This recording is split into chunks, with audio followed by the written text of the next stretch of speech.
Alhamdulillahirabbil alamin. Pada malam hari ini kami bersama Romo Kiai Haji Ahmad Halwani Nawawi, pengasuh Pondok Pesantren An-Nawawi, Berjan, Purworejo, Jawa Tengah. Alhamdulillah, pada malam hari ini kami sedang berada di Pondok Pesantren Anwarus Solihin, Teluk, Purwokerto Selatan, Kabupaten Banyumas, dalam rangka doa bersama peringatan 100 hari wafatnya almarhum Kiai Haji Nur Hafid, Mursyid Thariqah Qadiriyah wa Naqsabandiyah. Dan terima kasih di sela-sela acara ini kita berkesempatan untuk berwawancara dengan Romo Kiai Haji Halwani, Guru Besar Mursyid Thariqah Qadiriyah wa Naqsabandiyah di Jawa Tengah, khususnya di Purworejo. Assalamualaikum Kiai. Waalaikumsalam Pak Mar. Sehat Kiai? Alhamdulillah. Maturun Kiai waktunya. Jadi begini Kiai, tidak banyak yang ingin saya tanyakan pada Kiai. Dua hal mungkin topik utamanya. Yang pertama terkait dengan peran Mursyid Thariqah di dalam melawan penjajahan Belanda. Yang kedua nanti sejarah berdirinya Jatman di Indonesia.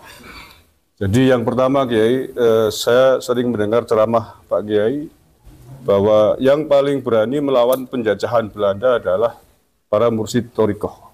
Ini harus ya Kiai? Ya, laras.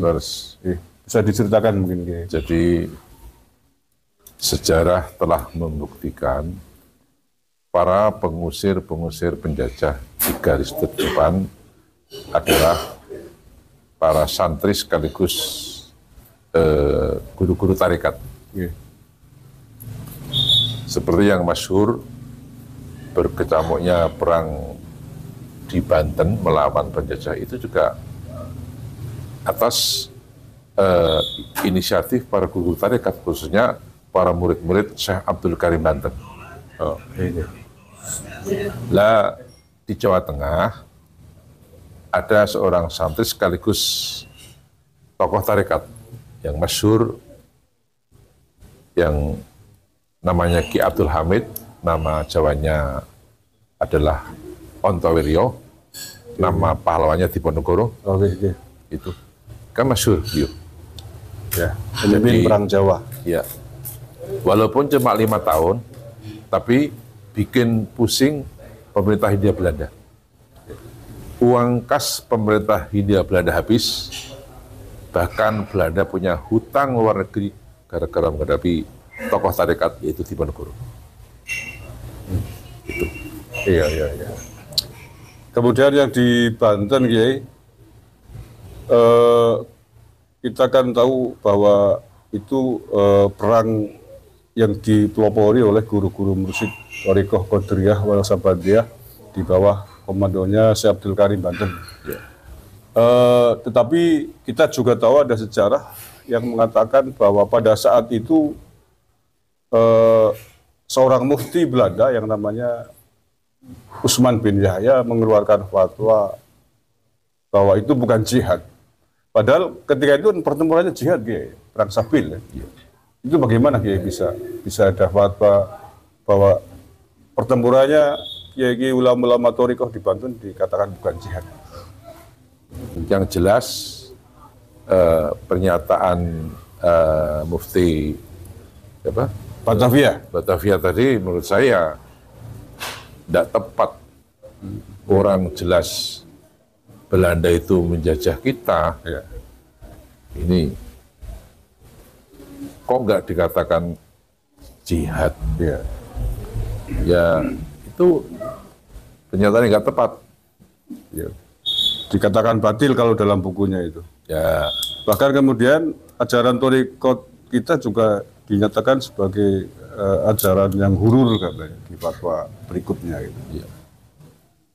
Ya, jadi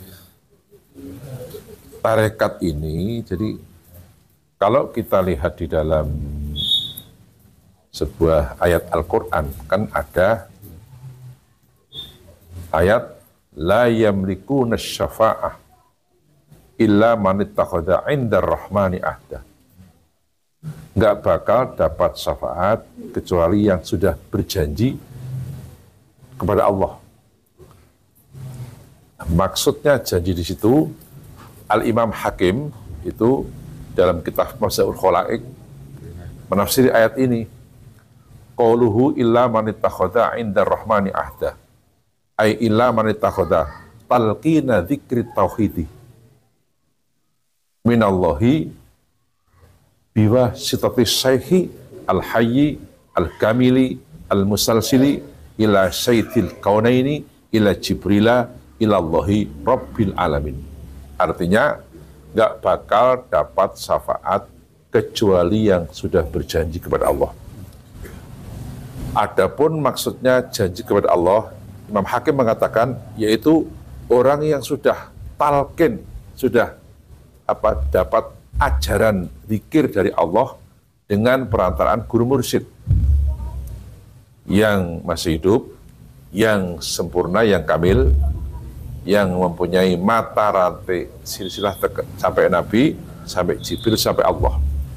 Jadi maksudnya beat itu adalah talqin. Maka jadi beat gimana talqin? Maka orang-orang mengatakan wis talqin apa durung kowe gitu kan. Jadi beat dalam arti talqin. Dan talqinnya itu dengan perantaraan mursyid, syekh yang masih hidup. Jadi kalau talqin beat kepada syekh yang sudah wafat itu nggak bisa diterima. Yang masih hidup, yang sempurna, yang kamil. Mursyid yang sempurna adalah mursyid yang dapat ijazah dari mursyid lain yang sempurna. Itu namanya kamil. Oke. Terima kasih Kiai. Jadi fatwa sesat itu barangkali mungkin punya motif politik ketika itu. Zaman Belanda. Jelas, itu jelas sudah. Dalam rangka melemahkan perjuangan Kiai Thariqah. Ya. Yang terakhir ini Kiai. Ya. Yang terakhir ini mohon maaf sebelumnya terkait dengan polemik yang hari ini masih belum kelar Kiai. Polemik terkait dengan silsilahnya para habaib. Atas temuannya Kiai Majuddin Usman Banten. Saya sudah baca kitabnya, referensinya. Ini menurut Kiai bagaimana untuk mengakhiri itu? Ya, saya nggak tahu persis ya. Okay. Cuma kalau itu memang hasil riset ilmiah, ya dijawab dengan riset ilmiah, nggak sekedar komentar gitu. Itu diskusi yang terbuka. Karena itu riset ilmiah ya dijawab dengan ilmiah, bukan sekedar komentar. Kita masih bingung semua Kiai, siapa dan bagaimana ini polemik itu kira-kira akan diakhiri. Karena PBNU sendiri sampai hari ini nampaknya juga belum memberikan tanggapan yang serius terkait hal itu. Kalau menurut Kiai sendiri perlu nggak itu diselesaikan atau biarkan mengalir begini aja Kiai? Menurut saya perlu, biar kita kan nggak kasih PR untuk anak cucu tuh. Terkait sejarah juga kan Kiai? Terkait sejarah juga. Kan saya sering mengatakan Anda jangan suka memotong sejarah. Kan saya itu bilang kayak gitu. Ketika Anda memotong sejarah, pada saat yang sejarah Anda pasti dipotong oleh Allah. Itu. Dan nampaknya saat ini sedang terjadi. Ya. Oke. Terakhir, ada sesuatu hal yang penting mungkin yang Kiai ingin sampaikan di luar yang saya tanyakan tadi. Ya, ada. Cuma saya menganjurkan warga NU yang belum tarekat untuk ikut tarekat. Kita tahu Mbah Hasyim Asy'ari pun tarekat. Jadi Mbah Hasyim Asy'ari itu guru syariatnya adalah Syekhuna Khalil Bangkalan Madura. Guru tarekatnya Mbah Hasyim Asy'ari itu talqin bi'at tarekat Qadiriyah Naqsabandiyah kepada Kiai Haji Mahfud bin Abdullah bin Abdul Manan Dipo Menggolo Termas Pacitan Jawa Timur. Jadi menjadi NU juga tarekat. Itu. Saya punya bukunya yang menerangkan itu, keluaran Pondok Tebu Ireng yang ditandatangani oleh Profesor Tolha Hasan bukunya itu. Ternyata Mbah Hasyim itu tarekat. Makanya Dan Mbah Hasim punya cucu pernah jadi posisi ya tarekat Gus Dur. Gus Dur guru syariatnya pertama Kiai Haji Fatah Hasim Tambak Beras Jombang. Kedua Kiai Haji Khudari Ihsan Tegarjo Magelang. Adapun guru tarikatnya Gus Dur tahun 83 talqin biat qadiriyah Naksabandiyah kepada Kiai Haji Son Haji Jimbun Giwang Retno Serwong Kebumen. Mertuanya Kiai Haji Asrori Kedinding Surabaya. Gus Dur juga tarekat. Ini sejarah masalahnya. Dan untuk orang awam ini kan, kita kan, orang awam kayak kita-kita ini kan, doa sekian banyak kan nggak hafal. Ada jalan keluar. Allah kan berfirman dalam hadis qudsi, man saghalahu dzikri an mas'alati a'taitu qabla ayyas alani. Firman Allah itu. Barang siapa yang sibuk berzikir kepadaku, sampai nggak sempat minta apa saja, nggak sempat berdoa apa saja, aku kasih apa saja sebelum minta apa saja. Maka zikir bisa sebagai ganti doa. Biar supaya rutin, ya pakai guru namanya tarikat. Menurut saya. Ini. Kayaknya itu saja. Maaf. Maturun, Kiai. Saudara-saudaraku sebangsa setanah air yang saya cintai, saya banggakan, demikian bincang-bincang kami dengan Romo Kiai Haji Ahmad Halwani Nawawi, Guru Besar Mursyid Thariqah Qadiriyah Wal Sabandiyah.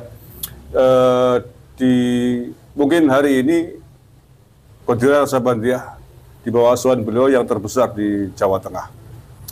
Beliau adalah pewaris Guru Mursyid Qadiriyah Wal Sabandiyah generasi keempat ya, dari Mbah Buyut panjenengan nggih, Mbah Sarkasi, lajeng Mbah Siddiq, ya, Mbah Nawawi, ya, panjenengan nggih. betul. Terima kasih Kiai. Insya Allah ini banyak sekali manfaatnya terkait juga dengan sejarah Jatman dan sejarah perjuangan guru-guru thariqah di tanah air di dalam melawan musuh-musuh bangsa baik saat sebelum kemerdekaan dan pasca kemerdekaan. Terima kasih, kurang lebihnya mohon maaf.